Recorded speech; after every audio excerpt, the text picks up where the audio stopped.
Hello friends. Variables are basic components of PowerShell and you can say they are backbone of a script.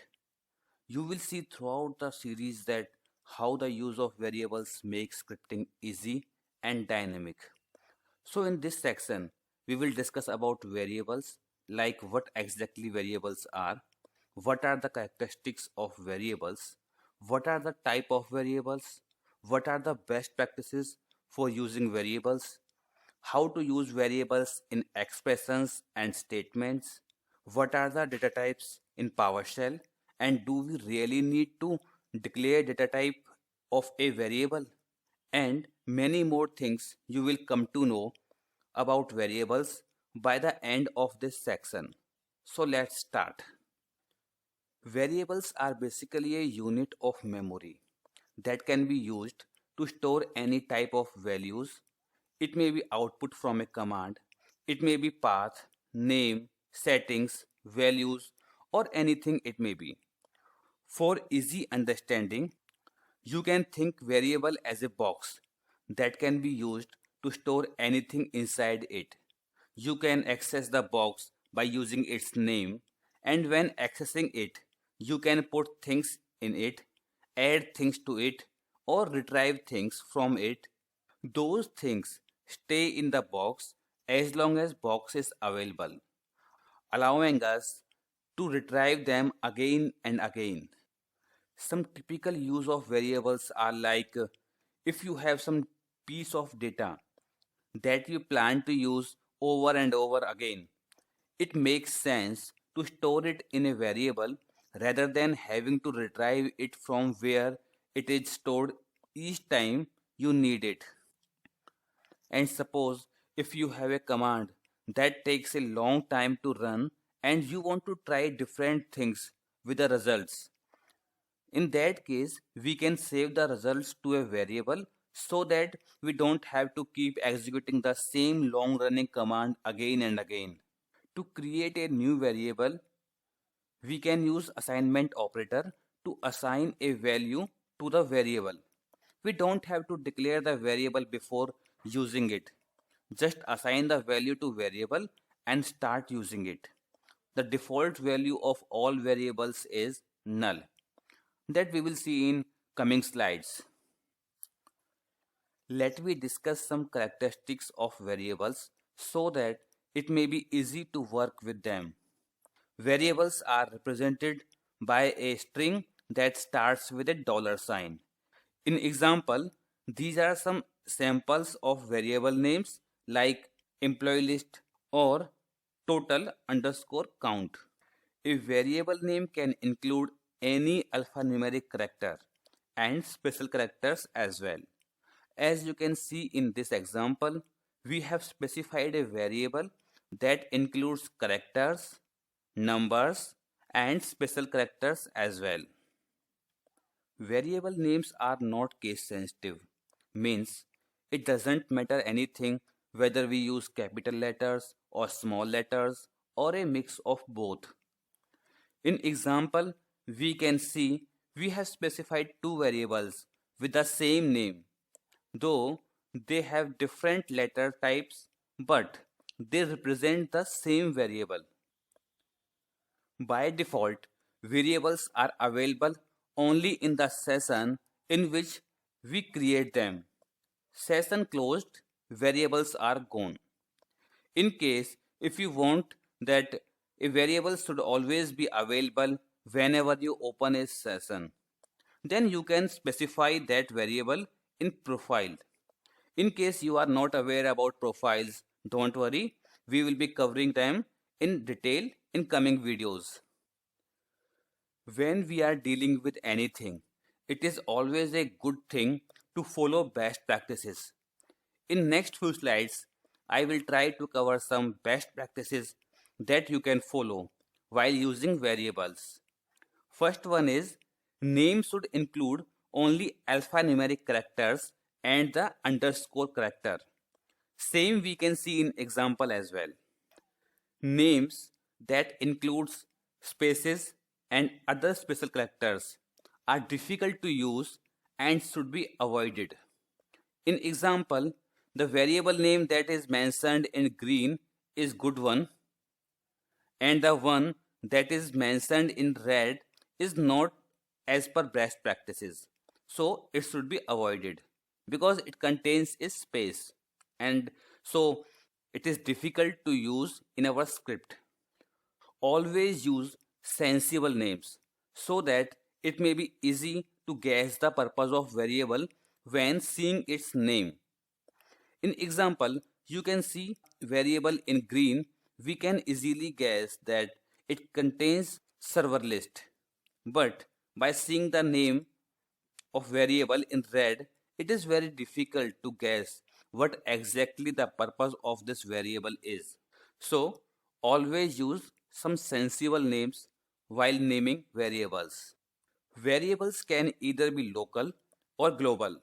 By default, variables are only available in the scope in which they are created. For example, a variable that you create in a function is only available within the function. A variable that you create in a script is only available within the script. Also, please make a note. Whatever we create in console, that has a global scope.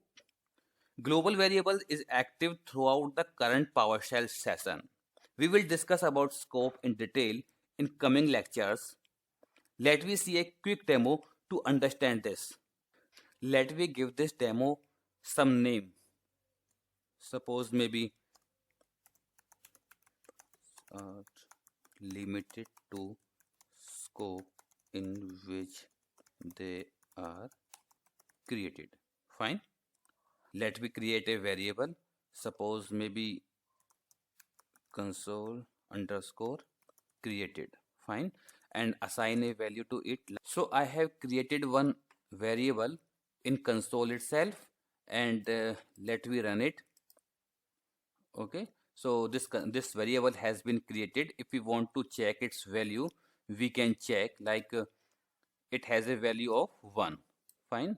So script block we have created over here, and in this script block we have created a variable that is named as script underscore created. See the difference. This variable has been created in console itself, but this variable has been created in this script. Fine. So if we run this block, as we can see, we are getting the value of this variable as 5. Fine. But see the difference. Like now if we try to access the variable that was created in console, we can easily get the variable. Fine. And we can use it here as well. So if I want to use, I can return its value. But the variable that we created in script, but let me see if the variable that we created in script is available or not. So as we can see, console created variable is available, but script create variable is not available. Can you see? Like we are not getting in auto completion anything with script. So that is the thing. Like the variable that we created in console is available throughout the console, but the variable that we created in script is available only in the script but not outside the script. We can use a scope modifier to change the default scope of the variable. In example, we can see we are using global scope modifier to change the scope of a variable. Let me see a quick demo. Like we created this variable previously, this script underscore created, but that is not available when we try to use that in console. Okay, script that is not there. But let me do one more thing. This time let me try to declare it as global. So let me declare it global using modifier.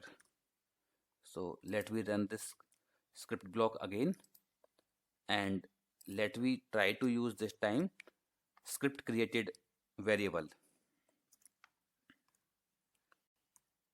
And as you can see, this time we have this variable in console as well.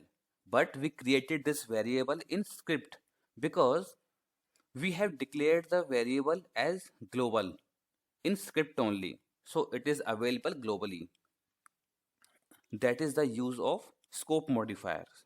There mentioned are some commands that we can use to deal with variables. Clear hyphen variable is used to clear the value of a variable. Get hyphen variable is used to get the value of a variable. New hyphen variable is a command that is used to create new variables and specify their values. Remove hyphen variable is a command that is used to remove a variable. Set hyphen variable is a command that is used to set the value of a variable. But to be honest, I am not really very sure if you will use of these commands while doing scripting or while using variables, because variables in PowerShell are very friendly. It is not like that we have to declare them first, or we have to create them first, or we have to remove them specifically, or we have to change their values specifically. They are very dynamic and can be handled in the fly. Personally speaking, I have been doing PowerShell scripting for so many years, but I have never used any of these commands to handle the variables. But I am telling you about these commands so that you may be aware and you may not get surprised if you see them somewhere. In any case, if we have to use commands, then let me tell you, we specify the name of variable with these commands without $sign. As you can see in this example, we are trying to get the value of a variable using command, and we have specified the name of variable without $symbol. PowerShell variable can be used to store any type of data, like it may be integer, it may be string, or it may be character, or anything else as well. By default, we don't have to specify the data type of a variable. PowerShell automatically chooses the data type for you when you initialize the variable. Like in this example, we have not specified any data type for variable because PowerShell can automatically detect the type of data as string in this case. But sometimes I personally felt like there may be chances sometimes that we may need to define the data type of a variable exclusively, specifically in case where PowerShell is not identifying the data type as expected. Let me try to understand this with the help of a quick demo.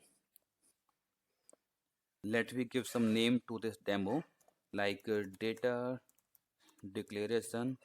In this demo, we will ask for first number, and then we will ask for second number, then we will add them, and then we will return the sum on console as well. For saving time, I have written this code for you. So let me try to execute this code. So let me clear the screen first. Okay, so let me run this code and see what happens. So as expected, it is asking me for first number. Let me enter 6. It is asking me for second number. Let me write it as 7 and enter. And as you can see, we have entered two numbers as 6 and 7, but it is adding them as 67. So it is wrong. It is treating these numbers as strings, but in actual, these are not strings, these are numbers. So their addition should be 13. Fine. So this is where we need to declare the data types to tell the PowerShell exclusively that these are not strings, but these are integers. So let me see it again by declaring it as integers specifically. So we have declared it as integer, and again integer. So now let's see what happens. So let me clear the console and let me run this code again. So it is asking me for first number. Let me enter again 6, enter. Second number is 7, enter, and now this time it is giving me the correct output. That is, it is adding these two numbers by treating them as integers. So this is a typical example of case where we need to specify data type specifically, where PowerShell is not detecting the correct data type, or maybe the data type that we are expecting it to detect. So we can declare data type in this way. These are some data types in PowerShell that can be declared with variables like string, character, byte, integer, or long, bool, decimal, single, double, datetime, XML, array, hash table. These are some very commonly used data types. See you in next part of this video. Happy learning.